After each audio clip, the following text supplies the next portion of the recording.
Yes, ma'am. All right.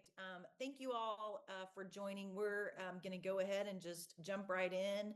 Excited to spend the next 20-30 minutes with you. This morning, I think it's this morning, yes. You all, I'm assuming we have several repeats from the last couple of years. Want to introduce to you Megan Ben, who works with us. We are tracking a lot of bills, and it is more than a one-person show. It's most days more than a two-person show, but it's the best we can do. We are tracking nearing 1,000 bills, which is a real dumb number. But we have narrowed that down to about 200 bills of a priority list. And that simply is such a large list because this is the second session of a 2-year legislature, if you will, if that makes sense. So last year's bills that didn't die, they're still alive and can move. And we're going to talk about that in a few of these issues as we go through. So to kick it off, just a couple of things just to remind you of how the next 30 minutes or so might work. If you have questions, we would love for you to just put those in the chat. We will either see them or Deja or Lori will stop us and bring those questions up so that they're in real time. You don't have to wait till we get done. If we're on an issue that you want to talk about, please don't hesitate to put that in the chat. Also in the chat, you will see a link to OKACTE's agenda. And that agenda is something that was put together by the association that said, these are the issues that we really have a hard stance on and want to be active in the conversation.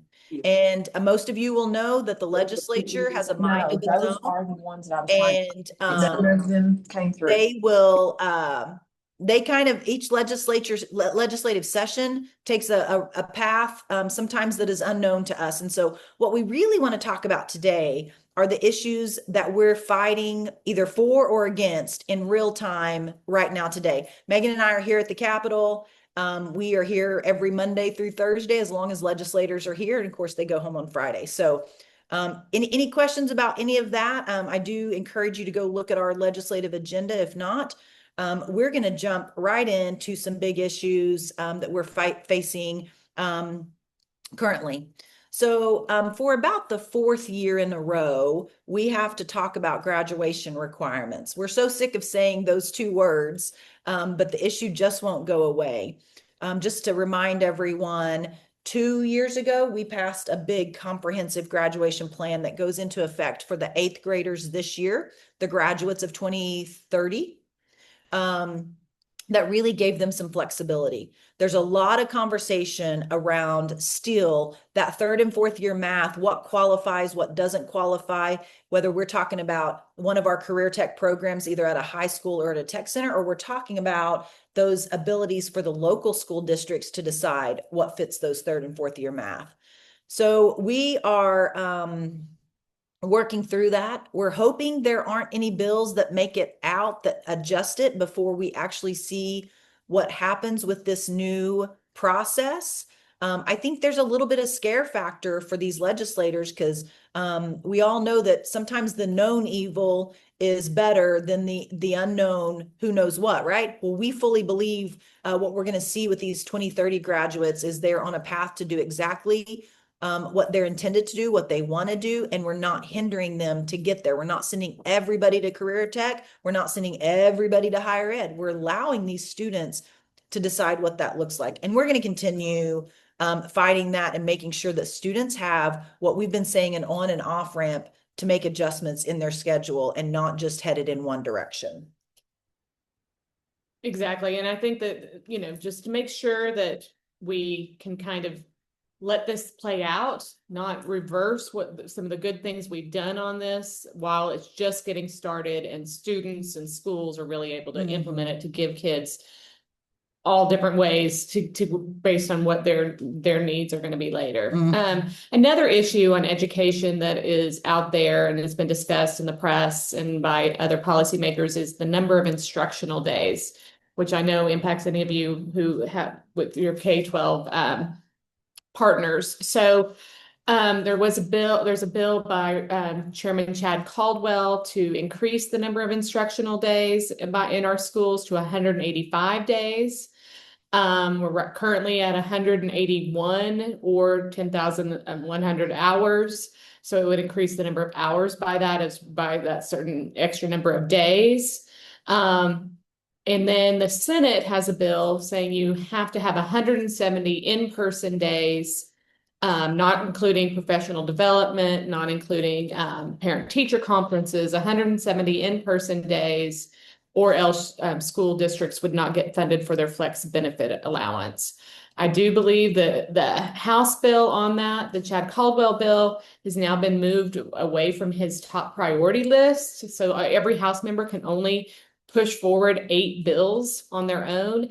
That bill is now no longer in his top 8. So I don't know if they're signaling that the House is not, this isn't one of their priorities this year. Something could still come from leadership later, but we're making sure to watch those closely, really try to look at an apples to apples comparison to other states on where they are. Sometimes their websites might say they go 180 days, but they also have the ability to do hours and may not be in person that many days as well. So another issue, and also then to make sure that there's funding if extra days are added for those costs that come up there. Absolutely. And I think SDE has had conversations, and so you have to weigh in some things that have been talked about with our new state superintendent. And so he's having a lot of those conversations. And so I think we've heard him talk about that more than we've heard the legislature, but they're always in the building working on this policy as well. And we have a great relationship with them and having continual conversations, which leads us into, because we have to, those days could affect our K-12 programs, and then they affect our technology centers differently. But one thing that we are pushing to do is change the accreditation process for a technology center where it pulls away from SDE and would only be done through ODCTE, which would really be great because we do function a little bit differently than K-12 schools at a technology center. And that would be everything from professional development to days, to fire drills, you name it. It would all fall under ODCTE instead of having sort of this dual accreditation, if you will, which I think will make things a lot smoother for those technology centers as well. Sky, do we have a bill? I'm sorry? Bill? Yes, we have a bill number. We have a bill. It is, and I'll get you that bill number. It is by Senator Ali Seyfried. And it is Senate Bill. Hang on one second, Gina, and I'll come right back to that and give you that number. And that bill, find it if I have her name. That bill should be moving next week in committee. We met with her a little bit yesterday and gave an update that everybody is on board for that. Director Haken has had some great conversations with SDE and Secretary Hamlin. So that bill is on there, and it's also in that priority list, Gina. Trying to look priority list. The other thing that we kind of want to talk about is apprenticeships. That is important no matter where you are. If you're at a K-12 program or school, if you're at a technology center, if you're in college, we want to talk about these. So apprenticeships is the buzzword around this building for the last year or so, and everybody is jumping on the bandwagon. Now, it wasn't very long ago that if you said apprenticeship, it was almost like a 4-letter word. We had to call everything an internship. Now we're going back to apprenticeship, right? It's very strange. But it is the buzzword, and everybody is wanting to grab a hold and be the leader in how apprenticeships work. And not everybody understand the complicated process to make all of this happen and make sure it lines up with what the student wants to do, and that it's a good apprenticeship that should qualify for hours for them, and all of the steps that it takes to make that happen. So we believe Career Tech does that best. And so we have a couple of bills out there, particularly one with Representative Mike Lay that is going to end up being a shell bill that we drop some language in that really gives Career Tech the oversight of apprenticeships for the state. And we think that's where that lands. Along with that, we believe money needs to come with that. These things don't come free. We need some coordinators that solely function and focus on what that looks like. The governor did a state of the state, and he said he thinks $5 million need to be put towards apprenticeship. He did not say career tech. He said towards apprenticeship. So there's a lot of moving parts to this, but I think it's just a top area for us to have a conversation about. I think it will help our students, no matter K-12 or technology center. I think it would allow those students to go out and do apprenticeships. It will also allow some more open seats in classrooms, and we can deal with some wait list issues that we have in both of those spaces. So apprenticeships are going to move. I don't know what's going to shake out. It's only week 2, but I can tell you that is an issue we will be talking about for the rest of the session. I see that Gina you found the same bill number I found. It's Senate Bill 1735 on the accreditation for career tech. One other big education issue you've probably heard buzzed about all around is the literacy. That's going to be a big issue for K-12 schools, early literacy programs. Those will be either a Speaker Hilbert bill or a Senator Pugh bill. They both have general things that are pretty close to the same based on what you've heard about the Mississippi Miracle or the Mississippi Marathon, but it's just going to be how those are tweaked to come into one bill at the end. So again, that's going to be a big issue for schools, both in policy and for the budget, to see how they pay for and invest in more coaches, professional development, curriculum, all of those things to increase our reading assessments and outcomes on that. So I have been getting a lot of emails about Oklahoma's Promise, or OLAP. Last year they made some adjustments for teachers. They changed the income, and it says certified teacher. And the definition of teacher, you have to have been teaching for 10 years. What that doesn't include are emergency certified or provisional certified teachers in that 10-year process. And talking to Representative Moore, who ran that bill last year, it was not intended for it to exclude those, because he understands those folks are working to become certified, and he wanted to make sure include them. So there is a bill moving. If any of you all have friends, or if you are one of the ones who have reached out to me, we are working with him to try to encompass as many issues as we can.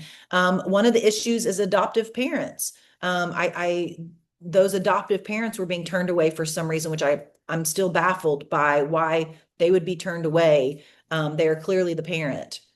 And so it's going to clean up all of that language and make it very explanatory. And we're going to make sure that it covers a bunch of our issues as well. So that bill is working its way through the process. There's actually a couple, but I think it will be the Anthony Moore bill. And I think it's going to solve 99% of our problems, not all of them, but it is definitely a step in the right direction. I'm trying to find that bill number too, so we'll get that to you here. And you will have all of these bills on our weekly wrap up on Fridays. These bills will be out. They're all on our track list. And so we will send that out every Friday. And I think this week it actually came on Monday morning, so you can get that. It's also, I believe, linked in our on our website. So any issue we're talking about, it's going to be in that priority list of bills. And I just encourage you to go look through it. And if you see something that's interesting to you, or that gives you heartburn, and you want to send an email or a text, I would love to have your thoughts on those issues. So in that list, it is House Bill 4326 by Anthony Moore, if you want to look specifically at that bill. Great. And that bill did pass out of its first committee and is now set to go to House full appropriation. So it's moving, and it's got a great author for that. So another issue that we feel like we've been dealing with and banging our heads against the wall about for a number of years is rehire, ability to hire back teachers who have retired and lift that cap, so it makes it worthwhile for them to stay in the profession, not move to another field, not move to another state. but can really help our workforce issues. We've been close. Actually, last year with the speaker's bill made it all the way through and could be heard on the Senate floor. And we're pushing to make that happen. But that's been our issue, is the Senate has just been concerned about how this would affect the teachers' retirement system. We don't necessarily agree with the actuary reports on how much they say it would, especially because districts would still be paying in those costs for the retiree, but it's what we're dealing with. There's another bill, Senate Bill 26 by Bullard, that did go to the actuary last year. He did hear that bill in his committee this week. And so there is another vehicle out there that we might be able to get going.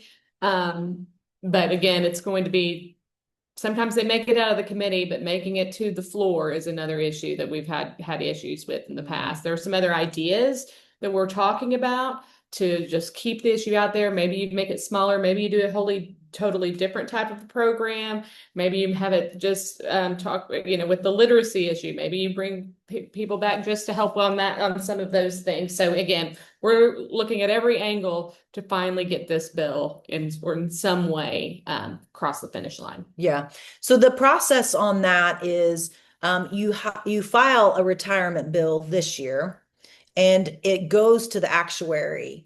Then next year, you actually vote on whether that bill should become law or not. So filing a retirement bill is a much more lengthy process than just your basic policy bill. So we have had the retire rehire bill that is Speaker Hilbert's bill out for it's technically been 3 years or 4. Mm-hmm. 3 or 4 years, because it had to go to the actuary. Last year, we got it so close to the finish line. We had worked and gotten some agreements to get the actuary number down from 488 million to, I think, less than 50 million. Arguably, as Megan said, it still is too high because we don't think they're calculating back in that the schools would be paying their portion. It just wouldn't be the employee paying in their portion. So they're still going to be making some money, but we're going to keep working on that.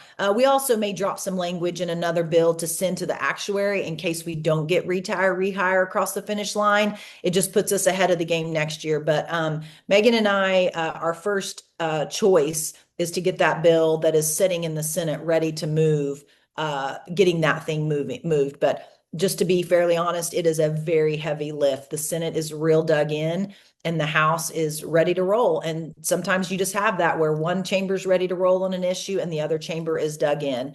So that's our job, is to try to facilitate the go-between between those. Two big issues that we want to kind of wrap up with and then open it up for questions is ad valorem. I think not trying to be dramatic, but I think it's the biggest issue facing us this year, because if we do away with ad valorem, it'd been nice talking to you all, right? No point, and none of us will have a job. Not me, not you. And so if we don't do something about this ad valorem conversation, we're all in a jam. So I can tell you that takes priority over most everything else when we can deal with that. So I can tell you where we are on a couple of fronts. There's a couple of attacks they're attacking on us. We have the state question. We have an SJR, which is a ballot measure that's going through the legislature. And then we have basic just policy bills going through. I think there's 75. I'm tracking about 71 at least, just bills dealing with local property tax and ad valorem. Not all of those are terrible, but we're watching them because they could be inside at some point. And they're everything from doing away with ad valorem to capping for seniors and everything in the middle. So we're watching those. The thing we're actively fighting at the moment is the State Question 843, which you all might have heard, State Question 841, 842. It's now State Question 843. We are working with a coalition. OKACTE and the Municipal League are sort of heading up this coalition of, 20, 25 groups that are fighting State Question 843. And the way we're doing that is that initiative petition has been filed and published at the Secretary of State's office. And that was back in January. And we have until April 20th to file a challenge. So currently we are raising money and we have hired an attorney collectively, not we, OKACTE, we collectively as a coalition. And we will be filing a challenge to that state question. That challenge goes directly to the Supreme Court. It doesn't have to work its way through the lower courts. The Supreme Court has a relatively short amount of time to make a ruling. Once they make a ruling, it will determine what happens next. If our challenge wins, then that state question is dead and we live to fight another day. If our challenge is not successful, then they will start the signature collecting period, which I believe they have 90 days to do that. And then the Secretary of State's office has to validate those signatures. So I think we've pushed them where they couldn't get it on the November ballot.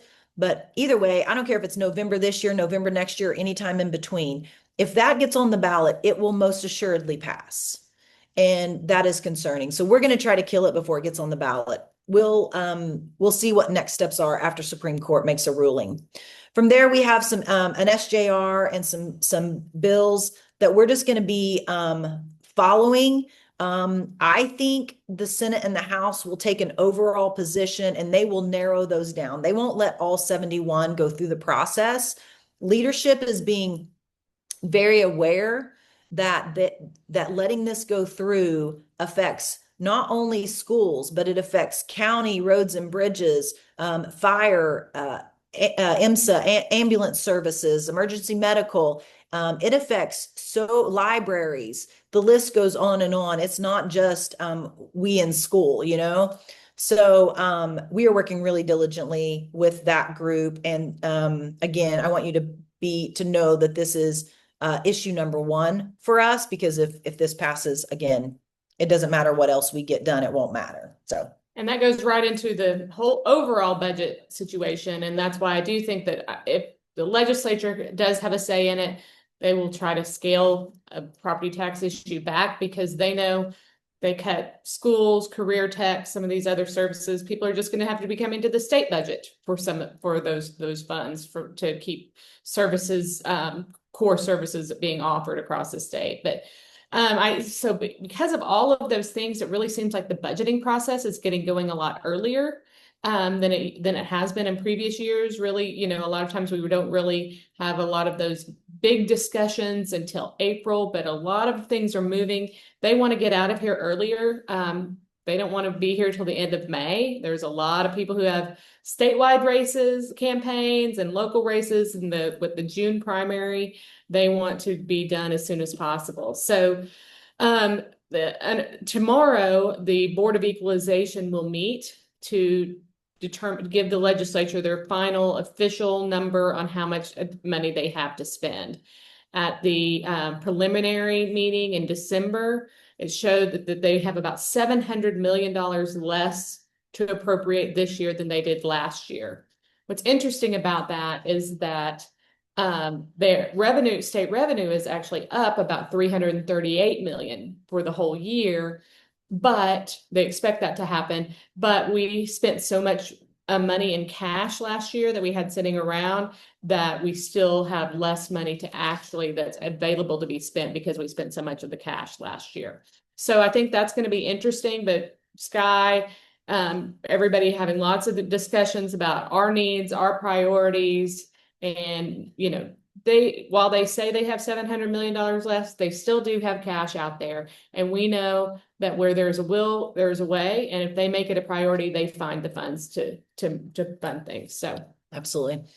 And that's what we've been telling them, is when they say we don't have any money for you. We've met with Speaker, we have met with Appropriations Chair Caldwell, and we'll meet with Appropriations Chair Hall next week. And they keep saying, hey, we have a lot of big needs out there from the Oklahoma Healthcare Authority. Sorry, my brain didn't brain for a minute. They want $1 billion, and then the Water Resource Board wants $30 billion by 2030 or something like that. But to Megan's point, we know they fund where it is important. And so we're just going to keep pressing on them, reminding them that career tech is important, and that we have this waiting list. We have a lot of needs. We have a huge wait list at our tech centers. We have another huge wait list in our K-12 programs, which we just sort of dealt with a few years ago. But all of these students are clamoring to get into career tech, no matter where that is coming from, their K-12 schools or a technology center. So we're going to push really hard on them. We're not just going to accept, oh, budget's tight this year. We're going to make sure that if there is a penny out there to get, that they know that we're deserving of that. Justin, the apprenticeship bill will be House Bill 2210. That language has not been dropped in. We just finalized it on Monday, so you'll see a shell bill for that. But we will be dropping that language in, ideally by the end of the week. So it may be in this week's wrap up, but it might be a week later. All right. We have been very quick, but we had a lot of issues to cover that we wanted you all to know about. A lot is happening. Things are happening very fast out here. We probably say this every year, but it feels the fastest. We've moved up these committee deadlines. That's kind of new for us. We haven't adjusted for that. They did it last year, but it didn't feel this hectic. This year, those deadlines are looking us in the face really quickly. So it's mass chaos most days.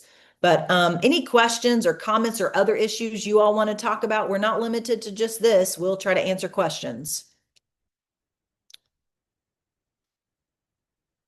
All right. I want to just remind you that if you see something, say something. That's what we want to say. So if you're a part of, in your community, if somebody says, hey, did you know about Bill, blah, blah, blah, or you're a part of another association, or however you hear about it on the news, don't just assume that we know everything. There's 5,000 bills out there. We do take pride in trying to capture everything, but every now and then something might slip through the cracks, or you might hear something before we do. I mean, this place is full of rumors and conversations. So don't just assume. Shoot an email, shoot a text, just, hey, did you know about House Bill 739? Whatever. And if I may, and I may not, and I always appreciate people just sharing information with us. So please always do that. And you're always welcome to ask questions anytime. Just you hear anything, just shoot me an email or a text or call the old fashioned way. All right. Thank you. Anything, if we can't do anything for you all, we appreciate you spending 30 minutes with us, and we will keep sending out those weekly updates for you all. We hope you have a great day. Bye.